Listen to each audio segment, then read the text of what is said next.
السلام علیکم ورحمۃ اللہ وبرکاتہ۔ قال اللہ تبارک و تعالی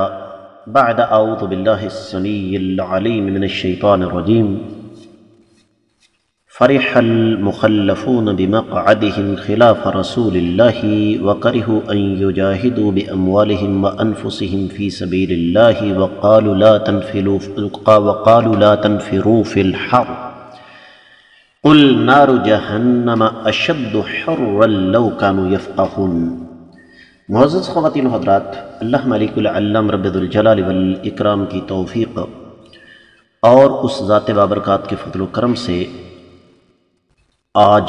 ہفتہ کا دن ہے 17 شعبان 1441 ہجری اور 11 اپریل 2020 عیسوی،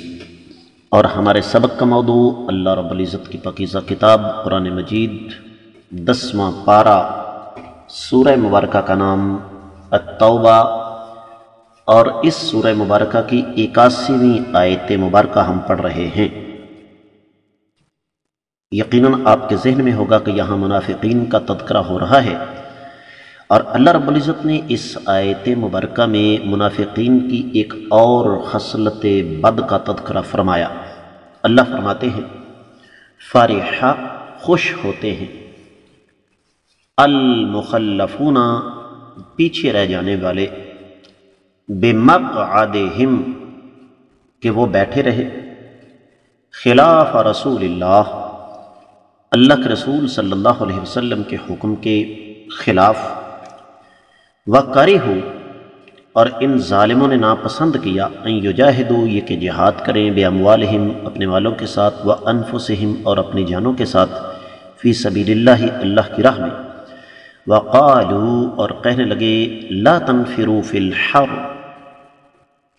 کبھی بھی گرمی کے موسم میں باہر نہ نکلنا، قل آپ فرما دیں نار جہنم جہنم کی آگ اشد حرا وہ زیادہ گرم ہے، لو کانوا یفقہون کاش کہ یہ اس بات کو سمجھتے۔ با محاورہ ترجمہ سماعت فرمائیے گا۔ پیچھے رہ جانے والے اللہ کے رسول صلی اللہ علیہ وسلم کی مخالفت میں اپنے بیٹھے رہنے سے خوش ہوئے، اور ان ظالموں نے اس چیز کو ناپسند کیا کہ وہ اپنے مالوں کے ساتھ اور اپنی جانوں کے ساتھ اللہ کی راہ میں نکلیں، اور کہنے لگے کہ گرمی کے موسم میں باہر مت نکلیں۔ آپ فرما دیں کہ جہنم کی گرمی زیادہ سخت ہے اگر یہ اس بات کو سمجھ سکیں۔ امام ابن کثیر رحمۃ اللہ علیہ نے اس آیت مبارکہ کی تفسیر بیان فرماتے ہوئے ارشاد فرمایا کہ اللہ تعالیٰ نے یہاں منافقین کی ہی مذمت فرمائی ہے۔ غزوہ تبوک میں یہ پیچھے رہ گئے تھے، اور یہ ایک دوسرے سے کہتے تھے کہ اتنی شدید گرمی کے موسم میں ہمیں نکلنے کی کیا ضرورت ہے، اور یہ غزوہ تبوک کی بات ہے جس میں بہت سارے منفی عوامل تھے جن کا تذکرہ آگے چل کے میں کروں گا انشاءاللہ جب ہم دیگر کتب تفاسیر کا جائزہ لیں گے۔ فی الحال ہم تفسیر ابن کثیر تک محدود ہیں۔ تو رب کائنات نے فرمایا کہ تم اس بات کو نہیں جانتے کہ نبی کریم صلی اللہ علیہ وسلم کے احکامات کی مخالفت کی وجہ سے تم جس جہنم کی طرف جا رہے ہو وہ کہیں زیادہ گرم ہے، جس طرح کہ صحیح حدیث میں آتا ہے نبی کریم صلی اللہ علیہ وسلم نے ارشاد فرمایا نار بنی آدم التی یوقدون بها جزء من 70 جزء من نار جہنم، یہ جو تم لوگ آگ جلاتے ہو نا، یہ جہنم کی آگ کا 70واں حصہ ہے۔ اس کا مطلب کیا ہوا کہ جہنم کی آگ اس سے 69 درجے زیادہ گرم ہے، اور یہ حدیث امام ابن کثیر رحمۃ اللہ صحیح بخاری اور صحیح مسلم کے حوالے سے لے کر آئے ہیں، اور یہی حدیث پھر تھوڑے سے الفاظ کے اختلاف کے ساتھ مسند احمد بن حنبل کے حوالے سے بھی لے کر آئے ہیں۔ اسی طریقے سے سنن ترمذی اور سنن ابن ماجہ کے حوالے سے ایک حدیث سیدنا ابو ہریرہ رضی اللہ تعالیٰ عنہ سے ابن کثیر رحمۃ اللہ علیہ نے نقل فرمائی ہے کہ نبی کریم صلی اللہ علیہ وسلم نے ارشاد فرمایا، آگ کو 1000 سال جلایا گیا یہاں تک کہ وہ سرخ ہو گئی، پھر اسے 1000 سال جلایا گیا یہاں تک کہ وہ سفید ہو گئی، پھر اسے 1000 سال جلایا گیا یہاں تک کہ وہ سیاہ ہو گئی، اور اب یہ اتنی زیادہ سیاہ ہے کہ جس طرح اندھیری رات ہوتی ہے۔ اسی طریقے سے ابن کثیر رحمۃ اللہ علیہ فرماتے ہیں کہ نبی کریم صلی اللہ علیہ وسلم نے یہ جو 3000 راتوں والی بات کی ہے، اس کے ساتھ سورہ تحریم کی 6 آیت مبارکہ پڑھی، یا ایھا الذین آمنوا قوا انفسکم واہلیکم نارا وقودھا الناس والحجارہ، اے لوگو خود کو اور اپنے اہل و عیال کو جہنم کی آگ سے بچاؤ جس کا ایندھن لوگ اور پتھر ہوں گے۔ اور اسی طریقے سے ایک اور روایت ابن کثیر رحمۃ اللہ علیہ ابو القاسم طبرانی کے حوالے سے لے کر آئے ہیں،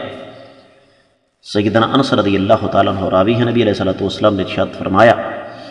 کہ اگر جہنم کا ایک شرارہ مشرق میں پھینک دیا جائے تو اس کی تپش جو ہے وہ زمین کے مغربی کونے میں محسوس ہو۔ اسی طرح ایک اور روایت حافظ ابو یعلا الموصلی کے حوالے سے ابن کثیر رحمۃ اللہ علیہ نے نقل فرمائی ہے، اس کے راوی بھی سیدنا ابو ہریرہ رضی اللہ تعالی عنہ ہی ہیں۔ فرمایا کہ اگر یہ مسجد جو ہے اس میں 1,00,000 سے زیادہ لوگ موجود ہوں اور ان میں صرف ایک آدمی جہنمی ہو، جہنم کے اندر جلنے والا، اور وہ آدمی سانس لے لے تو مسجد اور مسجد کے اندر موجود ہر بندہ جو ہے وہ جل جائے گا۔ لیکن ابن کثیر رحمۃ اللہ علیہ نے خود فرمایا کہ یہ حدیث سند کے اعتبار سے غریب ہے۔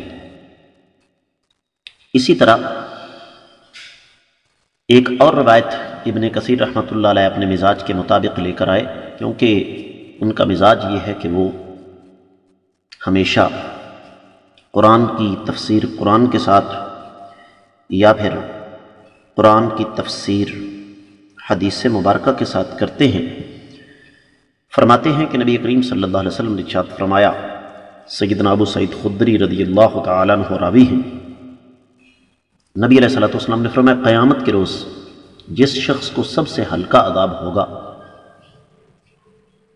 اس کو آگ کا جوتا پہنایا جائے گا اور اس کا دماغ کھول رہا ہوگا، اور پھر ابن کثیر رحمۃ اللہ علیہ نے سورۃ المعارج کی آیت نمبر 15 اور 16 نقل فرمائی، کلا انہا لظی نزاعۃ للشوا۔ پھر سورۃ الحج کی آیت مبارکہ 19، 20، 21 اور 22 لے کر آئے، یصب من فوق رؤوسہم الحمیم یسحر بہ ما فی بطونہم والجلود ولہم مقامع من حدید کلما ارادوا ان یخرجوا منہا من غم اعیدوا فیہا وذوقوا عذاب الحریق۔ اور پھر سورۃ النساء کی 56ویں آیت مبارکہ، ان الذین کفروا بآیاتنا سوف نصلیہم نارا کلما نضجت جلودہم بدلناہم جلودا غیرہا لیذوقوا العذاب۔ تو یہ تمام کی تمام آیات مبارکات جہنم کی آگ کی شدت پر دلالت کرتی ہیں۔ تو رب کائنات نے اس آیت مبارکہ کے اختتام پر فرمایا، قل نار جہنم اشد حرا لو کانوا یفقہون۔ یفقہون کا معنی یفہمون، کہ اگر ان کو تھوڑی سی بھی سمجھ ہوتی تو یہ گرمی کا موسم نہ دیکھتے، گرمی کے موسم کی پرواہ کیے بغیر کائنات کے امام صلی اللہ علیہ وسلم کے ساتھ مل کر میدان جہاد میں نکلتے تاکہ جہنم کی گرمی سے بچ سکیں، جو کہ اس دنیا کی گرمی سے کئی گنا زیادہ شدید ہے۔ تو حاصل کلام یہ ہے کہ ابن کثیر رحمۃ اللہ علیہ نے اس آیت مبارکہ کی تفسیر بیان کرتے ہوئے ہمیں اس بات کی ترغیب دی ہے کہ ہم اپنے آپ کو جہنم سے بچانے کی کوشش کریں۔ آئیے دیگر کتب تفسیر کی روشنی میں اس آیت مبارکہ کا جائزہ لینے کی کوشش کرتے ہیں۔ رب کائنات ویسے تو منافقین کا تذکرہ فرما رہے ہیں، لیکن یہاں اللہ تعالیٰ نے ان کا نام نہیں لیا، بلکہ یہ الفاظ استعمال فرمائے کہ فرح المخلفون بما قعدهم خلاف رسول اللہ۔ منافقین نبی علیہ الصلوۃ والسلام کی مخالفت میں جو بیٹھے رہے اس پر بڑے خوش ہیں۔ اہل علم کا یہ کہنا ہے کہ ویسے تو یہاں بات منافقین کی ہی ہو رہی ہے، لیکن رب کائنات نے یہاں منافقین کو نظر انداز کر کے عام لفظ استعمال فرمایا ہے۔ اس کا مطلب یہ ہے کہ اس آیت مبارکہ کی زد میں وہ تمام کے تمام لوگ آ جاتے ہیں جو کہ اس انداز سے جہاد سے پیچھے رہتے ہیں، جو کہ میدان جہاد میں نکلتے نہیں ہیں، اور خاص طور پر اللہ اور اللہ کے رسول صلی اللہ علیہ وسلم کی مخالفت کرتے ہوئے، جس طرح کہ کل کے سبق میں ہم نے پڑھا کہ یہ آیت مبارکہ ویسے تو غزوہ تبوک کے پس منظر میں رب کائنات نے نازل فرمائی ہے، اور منافقین کے غزوہ تبوک کے لیے نہ نکلنے کی وجہ کیا ہے کہ اصل میں اللہ کی راہ میں نکلنے کے نتیجے میں جو اجر عظیم اللہ تعالیٰ عطا فرمائیں گے اس پر ان کا یقین نہیں ہے۔ اور پھر آگے منافقین کی کچھ قسمیں تھیں جو پیچھے رہ گئے۔ کسی نے نبی علیہ الصلوۃ والسلام کے ساتھ بات کرنا گوارہ نہیں کیا، کسی نے اجازت لے لی، کسی نے عذر پیش کر دیا، کسی پر سستی غالب آ گئی۔ اور یہاں لفظ خلاف رسول اللہ جو ہے یہ ظرف زمان کے طور پر استعمال ہوا ہے، اور سیدنا عبداللہ بن عباس، عمر بن میمون وغیرہ اس طرف گئے ہیں کہ یہ عربی گرامر میں ظرف کی بجائے یہ مفعول لہو ہے، جس کو مفعول لاجلہ ہی کہا جاتا ہے، کہ یہ بدبخت ان کے خوش ہونے کی وجہ اللہ کے رسول صلی اللہ علیہ وسلم کی مخالفت ہے۔ اور سیدنا عبداللہ بن مسعود رضی اللہ تعالیٰ عنہ وغیرہ ان کی یہ بات نقل فرمائی ہے تفسیر زاد المسیر والے نے کہ یہاں پر خلاف کا معنی مخالفت ہے۔ وَكَرِهُ أَن يُجَاهِدُوا بِأَمْوَالِهِمْ وَأَنفُسِهِمْ فِي سَبِيلِ اللَّهِ، اور انہوں نے اپنے مالوں کے ساتھ اور اپنی جانوں کے ساتھ اللہ کی راہ میں جہاد کو ناپسند کیا، اور اس کی وجہ اپنے مال کی محبت، اپنی جان کو زیادہ عزیز رکھنا، اور ایمان کا نہ ہونا، اخلاص کا خانہ خالی ہونا، اور اس کی جگہ پر دل کے اندر منافقت کا آ جانا۔ اور اس موقع پر نبی علیہ الصلوۃ والسلام کی وہ حدیث اب ذہن میں رکھیے گا کہ نبی علیہ السلام نے فرمایا جس نے کبھی جہاد نہیں کیا اور کبھی جہاد کے بارے میں اپنے دل میں خیال بھی نہیں پالا، فرمایا اگر مرے گا تو منافقت کے ایک شعبے پر مرے گا۔ تو لازمی بات ہے دل جو ہے وہ ایک ظرف ہے، جب یہ ایمان سے خالی ہوگا تو اس کی جگہ کفر اور منافقت لے گی۔ تو فرمایا لا تنفروا فی الحر، ان ظالموں نے یہ کہا کہ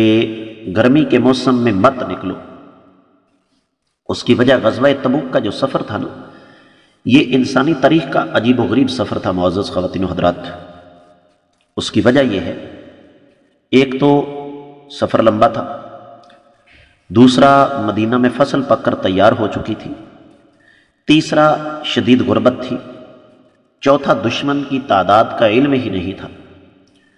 اور پانچویں چیز یہ ہے کہ شدید گرمی تھی۔ اس کے علاوہ اور بہت سارے اسباب تھے۔ تو ان ظالموں نے اس چیز کو عذر بنایا کہ چونکہ آقا علیہ الصلوۃ والسلام کو اس بات کا پتہ چلا تھا کہ رومی مسلمانوں پر حملے کی تیاری کر رہے ہیں، تو نبی کریم صلی اللہ علیہ وسلم کا یہ اپنا فیصلہ تھا کہ ہم ان ظالموں کو مدینہ تک پہنچنے نہیں دیں گے۔ یہ ایک ڈیفینسو اسٹریٹجی تھی، دفاعی حکمت عملی تھی آقا علیہ الصلوۃ والسلام کی، اور بہترین دفاع یہی ہوتا ہے کہ دشمن کو اس کے علاقے سے نکل لینے دو،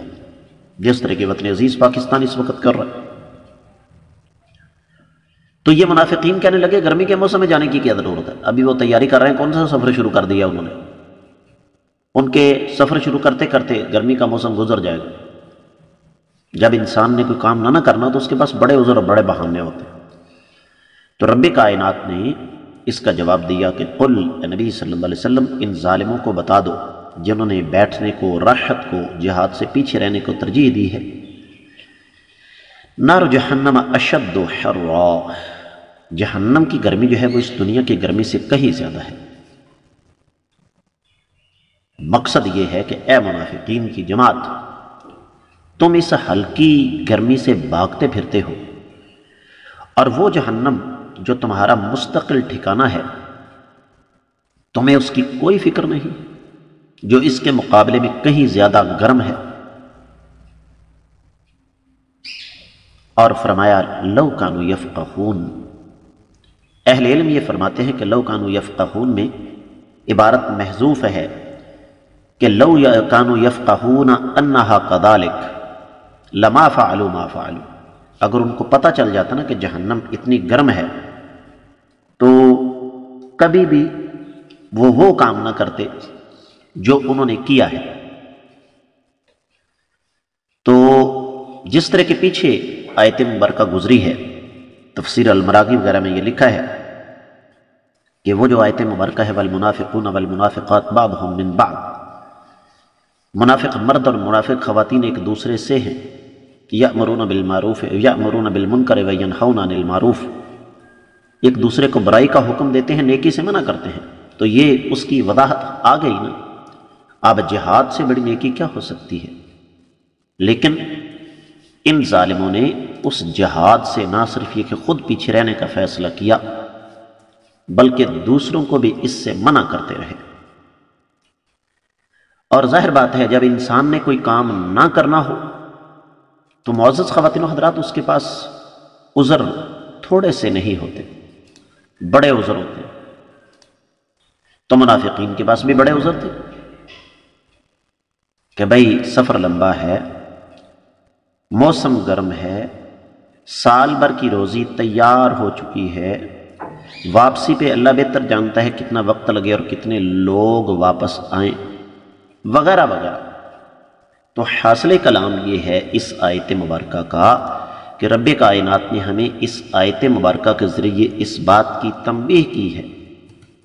کہ جب اللہ اور اللہ کے رسول صلی اللہ علیہ وسلم کا حکم آ جائے جہاد فی سبیل اللہ کے لیے